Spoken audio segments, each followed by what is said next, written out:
Kamusta? Sa video na ito, ipapakita ko kung ano ang maaring gawin mula sa electronic ballast ng fluorescent lights. Tanggalin natin ang wire at ballast.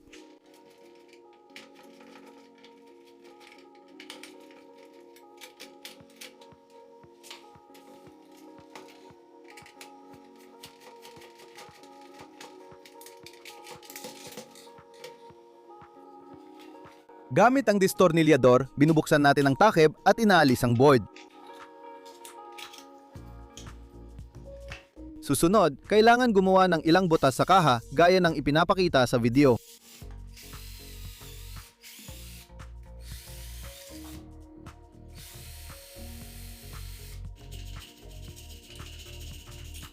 Ganito ang kinalabasan. Kailangan nating tanggalin ang ilang piyesa mula sa ballast board para sa proyekto. Una kong tinanggal ang transformer.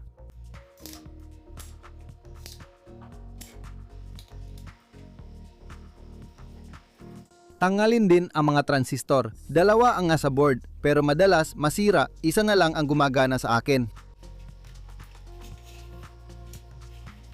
Ang huling tatanggalin ay ang 100 ohms na resistor.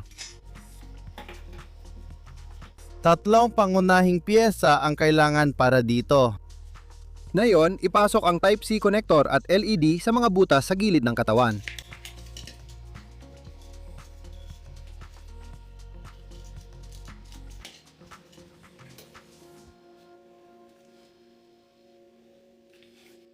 Katabi nito, ipapasok natin ang pindutan na magsisilbing switch ng gagawin nating aparato.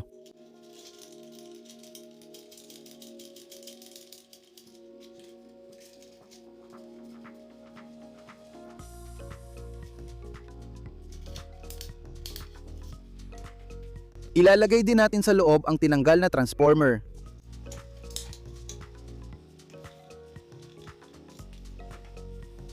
Kakailanganin din natin ang TP4056 na board na siyang responsible sa pag-charge ng mga rechargeable na bateryang 18650.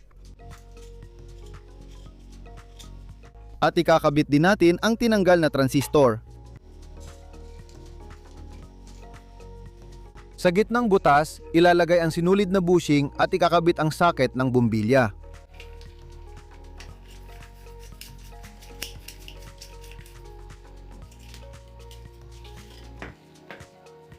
At ang huling bahagi na kailangang ilagay sa loob ng katawan ay ang bateryang 18650.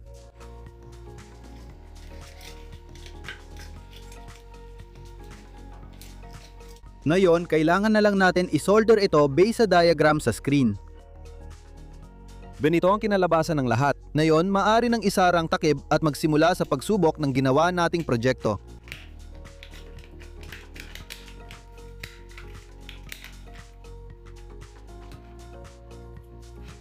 Ikakabit ang 220 volts na bumbilya, pindutin ang button at iilaw ito.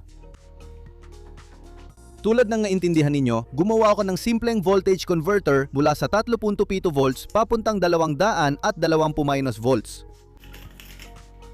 Hindi man ito kayang sindihan ng incandescent na ilaw, pero kaya nitong paandarin ang tipid na bumbilya. Makikita ninyong maayos ang lahat. Pwede i-charge ang device gamit ang cellphone charger. Kapag pula ang LED, nancha-charge ito. Pagkatapos ma-charge ang baterya, dapat mamatay ang LED. Ganito ang naging resulta ng ating ginawa.